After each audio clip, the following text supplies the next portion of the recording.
आज का पहला क्वेश्चन है, हेलिना रक्षा उपकरण को किस देश ने विकसित किया है।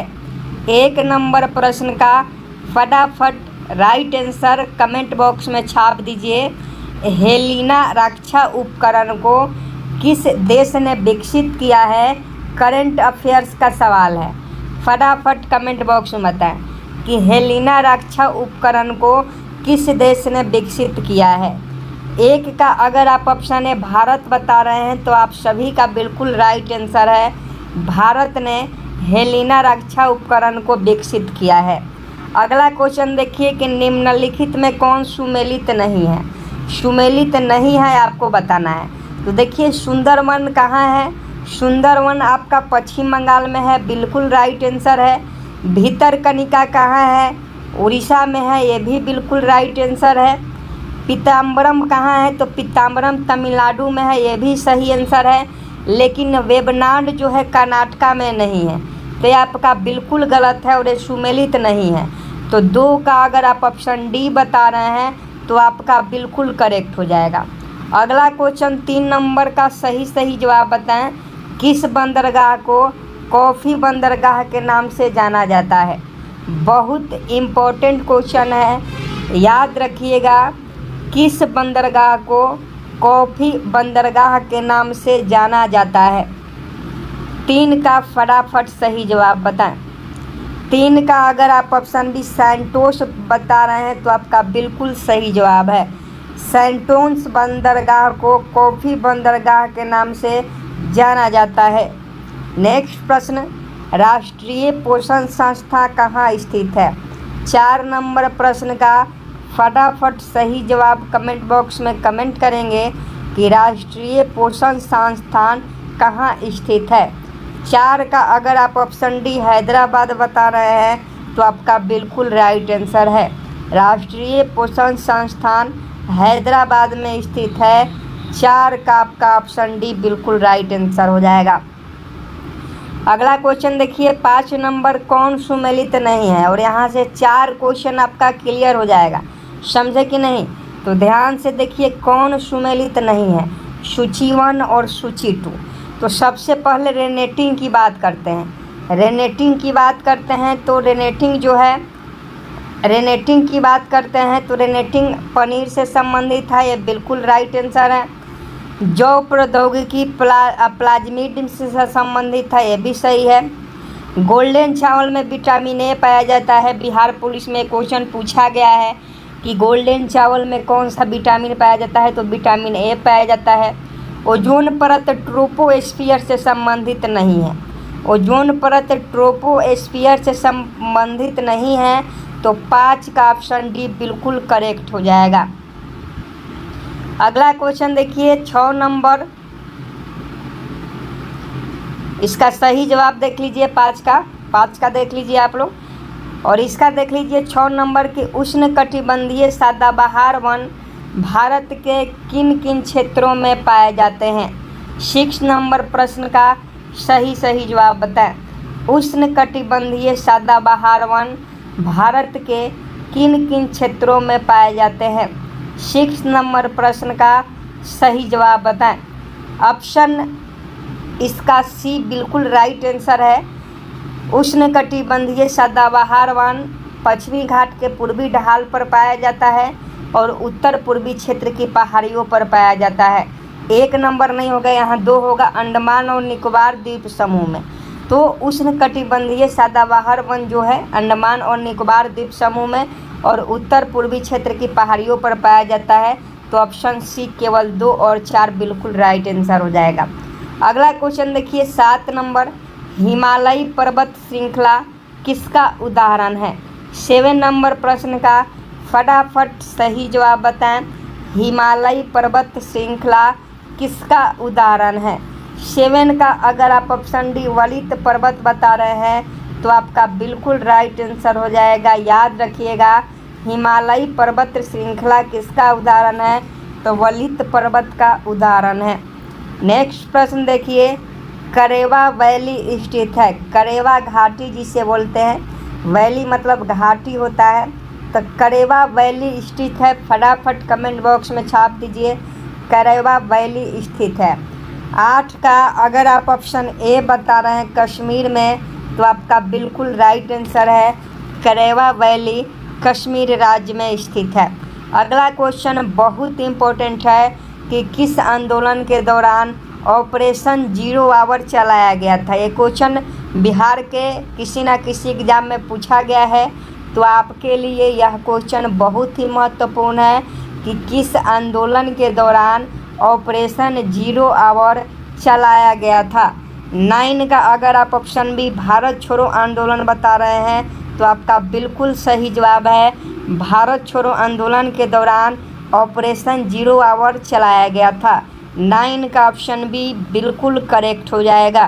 क्वेश्चन 10 नंबर है, किस व्यक्ति ने रॉलेट एक्ट को जानबूझकर की गई हत्या कहकर संबोधित किया था।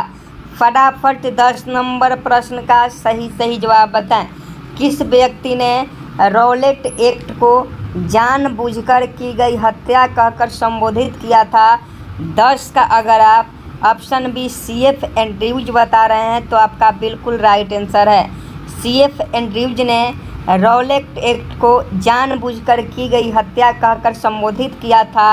CF एंड्रयूज आपका बिल्कुल करेक्ट हो जाएगा। अगला प्रश्न बहुत इम्पोर्टेंट है, बिहार पुलिस में पूछा गया प्रश्न है, वन संरक्षण अधिनियम कब पारित किया गया था। ये 8415 के एग्जाम में पूछा गया था, तो फटाफट 11 नंबर प्रश्न का सही जवाब बताएं। वन संरक्षण अधिनियम कब पारित किया गया था। 11 का अगर आप ऑप्शन है 1980 बता रहे हैं, तो आपका बिल्कुल सही जवाब है। नेक्स्ट प्रश्न देखिए, इनमें से कौन सी गैस ग्रीन हाउस प्रभाव उत्पन्न करने वाली गैसें हैं, तो कमेंट बॉक्स में फटाफट बताएंगे।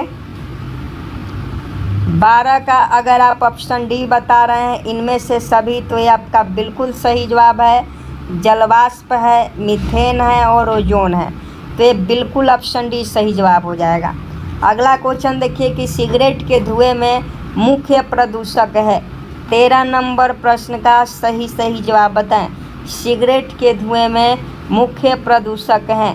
13 का अगर आप ऑप्शन डी बी और सी बता रहे हैं, यानी कार्बन मोनोऑक्साइड और बेंजीन बता रहे हैं, तो यह आपका बिल्कुल सही जवाब है। सिगरेट के धुएं में मुख्य प्रदूषक कार्बन मोनोऑक्साइड और बेंजीन होता है। नेक्स्ट प्रश्न बहुत ज़्यादा इम्पोर्टेंट है, गैसोहॉल मिश्रण है। गैसोहॉल किसका मिश्रण होता है। 14 का फटाफट सही जवाब बताएं। ऑप्शन ए 90% पेट्रोल और 10% एल्कोहल।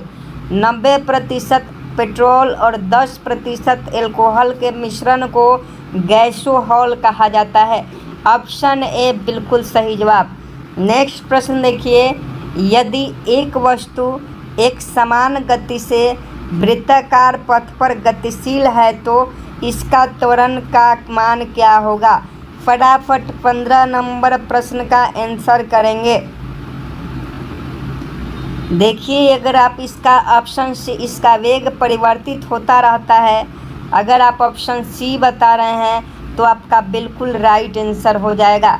अगला प्रश्न देखिए, सूची 1 को सूची 2 से सम्मिलित करना है। यहाँ से आपका 4 क्वेश्चन जो है कंप्लीट हो जाएगा। तो सबसे पहले देख लीजिए, अमीटर। अमीटर किससे संबंधित है, आप सभी जानते हैं। अमीटर किससे संबंधित है, तो अमीटर जो होता है विद्युत से संबंधित होता है। तो ऑप्शन 3 ए का हो जाएगा, क्योंकि अमीटर करंट से संबंधित होता है। दूसरा आपका है हाइग्रोमीटर। तो हाइग्रोमीटर जो होता है सापेक्ष आर्द्रता से संबंधित होता है। तीसरा है बैरोमीटर। तो बैरोमीटर जो होता है दाब यानी पास्कल से संबंधित होता है। वाट जो है शक्ति का एसआई मात्रक होता है। तो यहाँ से 4 क्वेश्चन आपका कंप्लीट हो गया। अमीटर विद्युत धारा, हाइग्रोमीटर से क्या मापा जाता है, सापेक्ष आर्द्रता मापा जाता है। बैरोमीटर से दाब मापा जाता है और वाट जो है शक्ति की इकाई होती है। तो इस प्रकार से option C A3, B4, C1, D2 आपका बिल्कुल करेक्ट हो जाएगा। अगला प्रश्न 17 नंबर देखिए, बहिष्कृत भारत नामक पुस्तक का प्रकाशन किसने किया? 17 का सही जवाब बताएं। ऑप्शन सी BR अम्बेडकर बिल्कुल सही जवाब हो जाएंगे। बहिष्कृत भारत नामक पुस्तक का प्रकाशन BR अम्बेडकर के द्वारा किया गया। नेक्स्ट प्रश्न देखिए, आधुनिक भारत का निर्माता किसे कहा जाता है? कमेंट बॉक्स में आंसर करेंगे, आधुनिक भारत का निर्माता किसे कहा जाता है? ऑप्शन डी राजा राम मोहन राय बिल्कुल सही जवाब है। आधुनिक भारत का निर्माता राजा राम मोहन राय को कहा जाता है। नेक्स्ट प्रश्न 19 नंबर देख लीजिए, और अभी तक आप इस वीडियो को लाइक नहीं किए हैं तो वीडियो को लाइक करें और चैनल को सब्सक्राइब कर बेल आइकन को प्रेस जरूर करें। 19 नंबर क्वेश्चन देख लीजिए, ड्यूस, डबल फॉल्ट जैसे शब्द का संबंध किस खेल से है? तो देखिए 19 का आंसर कीजिए, तो इसका सही जवाब लॉन टेनिस हो जाएगा। आप लोग का बिल्कुल सही जवाब आ रहा है। अगला क्वेश्चन 20 नंबर देखिए, प्राक्कलन समिति के संबंध में निम्न कथनों पर विचार कीजिए।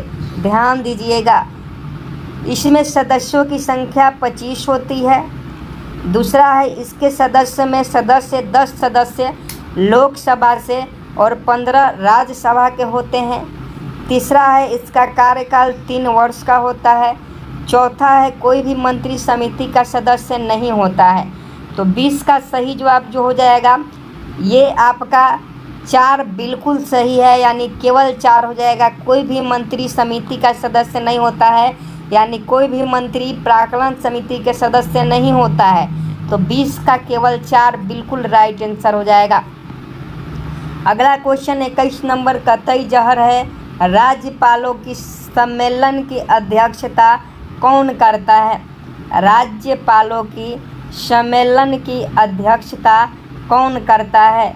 राइट आंसर इसका हो जाएगा राष्ट्रपति। बिल्कुल आप लोग सही बता रहे हैं। फिर देखिए, सूची 1 को सूची 2 में सम्मिलित करना है। यहाँ से भी आपके 4 क्वेश्चन क्लियर हो जाएंगे और चारों क्वेश्चन बहुत ज़्यादा इम्पोर्टेंट है।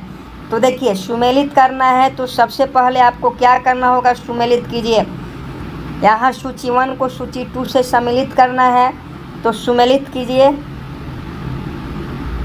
तो भाग देख लीजिए, भाग 5 किससे संबंधित है? भाग 5 किससे संबंधित है? तो भाग 5 में संघ सरकार का उल्लेख किया गया है। भाग 5 में संघ सरकार का उल्लेख किया गया है। भाग 10 में भाग X की बात करें तो भाग X जो है यह संविधान संशोधन प्रक्रिया से संबंधित है। भाग X किससे संबंधित है? संविधान संशोधन प्रक्रिया से संबंधित है। भाग X भी किससे संबंधित है? तो भाग X भी जो है यह अनुसूचित जाति और जनजातीय क्षेत्र से संबंधित है। और भाग X किससे संबंधित है? तो यह आपका निर्वाचन से संबंधित है। तो भाग XX निर्वाचन से संबंधित है। तो ये क्वेश्चन आपको चारों याद रखना होगा। पूछ देता है कि भाग 5 जो है किससे संबंधित है? तो संघ सरकार से संबंधित है। याद कीजिएगा, तभी आप क्वेश्चन को सही कर पाइएगा। नेक्स्ट प्रश्न, आयरलैंड के संविधान से भारतीय संविधान में लिया गया है। तो देखिए फटाफट आंसर करेंगे। तो आयरलैंड के संविधान से भारतीय संविधान में जो है ये राज्य के नीति निर्देशक सिद्धांत को भी लिया गया है, राष्ट्रपति की निर्वाचन पद्धति को भी लिया गया है, राज्यसभा के लिए सदस्यों का नामांकन भी लिया गया है। तो ये तीनों जो हैं यानी उपयुक्त सभी आयरलैंड के संविधान से लिया गया है। नेक्स्ट प्रश्न देखिए, निम्नलिखित में से कौन सा अनुच्छेद उच्च न्यायालय को अभिलेखीय न्यायालय का दर्जा देता है? 24 का आंसर कमेंट करेंगे। अगर आप ऑप्शन बी अनुच्छेद 215 बता रहे हैं तो आपका बिल्कुल राइट आंसर है। अनुच्छेद 215 उच्च न्यायालय को अभिलेखीय न्यायालय का दर्जा देता है। नेक्स्ट क्वेश्चन देखिए, भारत का संविधान किस प्रकार का है? बिल्कुल यह छपने वाला प्रश्न है क्योंकि यह प्रीवियस में क्वेश्चन पूछा गया है। आप क्वेश्चन बैंक उठाकर देख लीजिएगा। तो इसका सही जवाब ऑप्शन सी हो जाएगा। साधारणतः एकात्मक तथा विशेष स्थिति में संघात्मक। तो ये ऑप्शन सी बिल्कुल राइट आंसर हो जाएगा। अगला क्वेश्चन, भारत का संविधान कहता है कि अवशिष्ट अधिकार किसके पास रहेंगे। संविधान से संबंधित क्वेश्चन आपके लिए बहुत ज़रूरी है, तो 26 नंबर प्रश्न का सही जवाब बताएं। तो इसका सही जवाब संघ की संसद के पास रहेंगे। भारत का संविधान कहता है कि अवशिष्ट अधिकार संघ के संसद के पास रहेंगे। ऑप्शन सी बिल्कुल राइट आंसर हो जाएगा। अभी तक आप वीडियो को लाइक नहीं किए हैं तो वीडियो को लाइक कर चैनल को सब्सक्राइब जरूर करें। नेक्स्ट प्रश्न देखिए, किस प्रस्ताव को पारित किए जाने पर मंत्रिपरिषद को इस्तीफा देना पड़ता है। 27 का सही जवाब बताएं। किस प्रस्ताव को पारित किए जाने पर मंत्रिपरिषद को इस्तीफा देना पड़ता है। तो 27 का इसका सही जवाब अविश्वास प्रस्ताव। अगर किसी मंत्री के परिषद के खिलाफ अविश्वास प्रस्ताव पारित होता है तो उसे इस्तीफा देना पड़ता है। नेक्स्ट प्रश्न देखिए, लोक लेखा समिति से संबंधित तथ्यों में कौन सही है। लोक लेखा समिति, इसमें कुल 22 सदस्य होते हैं। दूसरा है, इसमें राज्यसभा के 15 सदस्य होते हैं। तीसरा है, इस समिति के सदस्यों को प्रतिवर्ष आनुपातिक प्रतिनिधि के आधार पर चयन किया जाता है। तो 28 का सही जवाब क्या हो जाएगा। तो 28 का ऑप्शन ए सही है, यानी इसमें कुल 22 सदस्य होते हैं और इस समिति के सदस्यों को प्रतिवर्ष आनुपातिक प्रतिनिधि के आधार पर चयन किया जाता है। तो क्वेश्चन याद रखिएगा, लोक लेखा समिति में कितने सदस्य होते हैं। 22 सदस्य होते हैं। अगला question 29 number, gilt edge market निम्न में से किससे संबंधित है। इकोनॉमी का क्वेश्चन है। गिल्ट एज्ड मार्केट निम्नलिखित में से किससे संबंधित है। आंसर करेंगे। ऑप्शन सी सरकारी प्रतिभूतियों के व्यापार से। तो आपका बिल्कुल सही जवाब है। आंसर सी बिल्कुल करेक्ट है। नेक्स्ट प्रश्न, चालू खाते के संदर्भ में किस वर्ष रुपए को पूर्ण रूप से परिवर्तनीय घोषित कर दिया गया। 30 का फटाफट सही जवाब बताएंगे। जी बिल्कुल आपका सही जवाब है 1994। 1994 बिल्कुल करेक्ट है। अगला क्वेश्चन देखिए, डायामेटिना गर्त खाई किस महासागर में स्थित है। डायामेटिना गर्त खाई किस महासागर में स्थित है। अगर आप ऑप्शन बी हिंद महासागर बता रहे हैं तो आपका बिल्कुल सही जवाब है। देखिए, अगर धुंधला दिखाई दे हो तो वीडियो का क्वालिटी जो है बढ़ा लीजिएगा। नेक्स्ट प्रश्न देखिए, बरमुंडा त्रिभुज का त्रिकोण किस महासागर में स्थित है। बरमुंडा त्रिभुज का त्रिकोण किस महासागर में स्थित है। 32 का अगर आप ऑप्शन सी उत्तर पश्चिम अटलांटिक महासागर बता रहे हैं, बिल्कुल आपका सही जवाब है। अगला प्रश्न देखिए, आग्नेय चट्टान ग्रेनाइट का रूपांतरित रूप है। आग्नेय चट्टान ग्रेनाइट का रूपांतरित रूप है नीस का। बिल्कुल सही जवाब है। आग्नेय चट्टान ग्रेनाइट का रूपांतरित रूप है तो नीस इस प्रश्न का ऑप्शन बी बिल्कुल सही जवाब हो जाएगा। अगला क्वेश्चन देखिए, अंतरिम सरकार में मुस्लिम लीग के कितने प्रतिनिधि शामिल हुए थे। I am waiting for your answer. फटाफट 34 नंबर प्रश्न का सही जवाब बताएं। अंतरिम सरकार में मुस्लिम लीग के कितने प्रतिनिधि शामिल हुए थे। अगर आप 5 बता रहे हैं 5 तो आपका बिल्कुल करेक्ट आंसर है। नेक्स्ट प्रश्न का आंसर कीजिएगा, अनवार ए सुहाइल। अनवार ए सुहाइली किसकी फारसी अनुवाद है। I am waiting for your answer. Comment box में कमेंट करेंगे। ऑप्शन डी पंचतंत्र बिल्कुल सही जवाब है। पंचतंत्र के लेखक विष्णु शर्मा है, याद रखिएगा। नेक्स्ट क्वेश्चन, भारत में प्रिंटिंग प्रेस का आगमन किस देश की देन मानी जाती है। हिस्ट्री का क्वेश्चन है, आंसर करेंगे। ऑप्शन ए पुर्तगाल आपका बिल्कुल सही जवाब है। भारत में प्रिंटिंग प्रेस का आगमन पुर्तगाल देश की देन मानी जाती है। नेक्स्ट प्रश्न देखिए, राजा राम मोहन राय की मृत्यु के पश्चात ब्रह्म समाज का नेतृत्व किसने किया? फटाफट 37 का सही जवाब बताएंगे। राजा राम मोहन राय की मृत्यु के पश्चात ब्रह्म समाज का नेतृत्व किसने किया? ऑप्शन बी देवेंद्रनाथ टैगोर आपका बिल्कुल करेक्ट आंसर है। राजा राम मोहन राय की मृत्यु के पश्चात ब्रह्म समाज का नेतृत्व किसने किया? देवेंद्रनाथ टैगोर ने किया।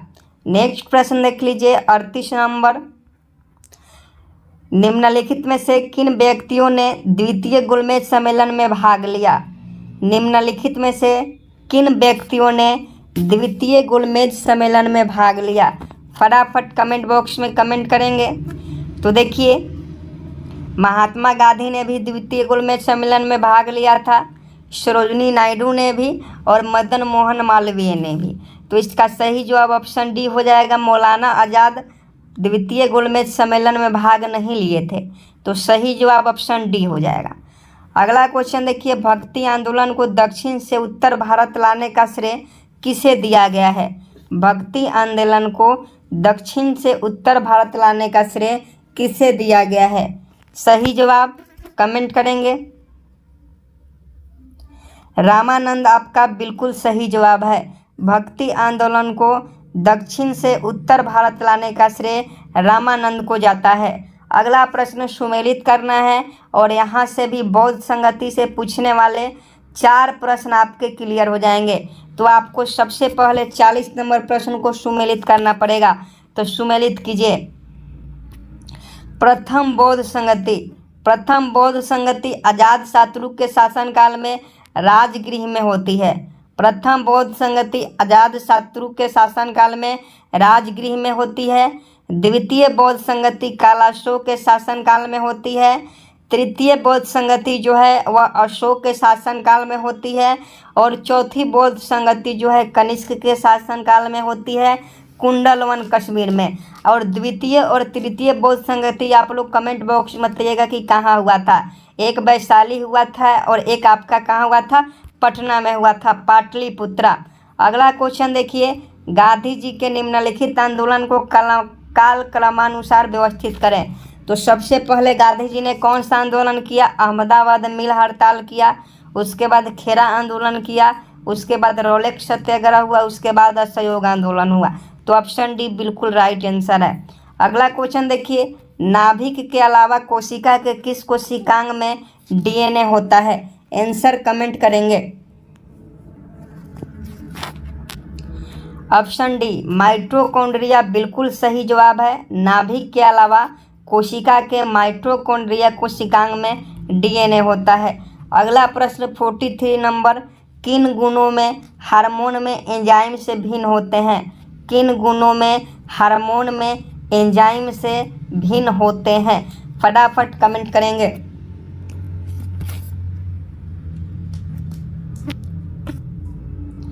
सही जवाब, ये सभी प्रोटीन नहीं है। ये गुण जो होता है यह एंजाइम से भिन्न होते हैं, यानी सभी एंजाइम प्रोटीन नहीं होते हैं।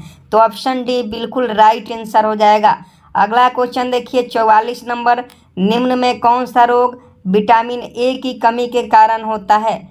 फटाफट आंसर करेंगे।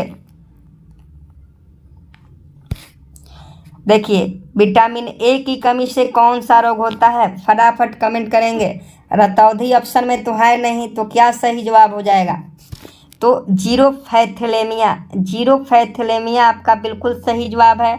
ऐसे ही क्वेश्चन पूछे जाएंगे और गलत करके आप चले आइएगा। नेक्स्ट प्रश्न देखिए, एक बायोटेकिक जिसमें अल्ट्रासोनिक ध्वनि का उपयोग किया जाता है। एक बायोटेकिक जिसमें अल्ट्रासोनिक ध्वनि का उपयोग किया जाता है। फटाफट कमेंट बॉक्स में कमेंट करेंगे। उसे क्या कहते हैं? उसे हम लोग सोनोग्राफी कहते हैं। ऑप्शन ए सोनोग्राफी बिल्कुल सही जवाब है। अगला क्वेश्चन देखिए, यदि लोलक की लंबाई 4 गुनी कर दी जाए तो लोलक के झूलने की अवधि पर क्या प्रभाव पड़ता है? फटाफट बताइए। यदि लोलक की लंबाई 4 गुनी कर दी जाए तो लोलक के झूलने की अवधि पर क्या प्रभाव पड़ता है? सही जवाब 2 गुनी होती है। ऑप्शन बी आपका बिल्कुल राइट आंसर हो जाएगा। अगला क्वेश्चन देखिए, वायु अंगार गैस में मुख्य घटक होते हैं। कमेंट बॉक्स में छाप दीजिए। CO, CO2 बिल्कुल सही जवाब आप लोग बता रहे हैं, ऑप्शन है। आगे देखिए, इनमें कौन सा हार्मोन पीयूष ग्रंथि से स्रावित नहीं होता है? इनमें से कौन सा हार्मोन पीयूष ग्रंथि से स्रावित नहीं होता है? आंसर करेंगे कमेंट बॉक्स में।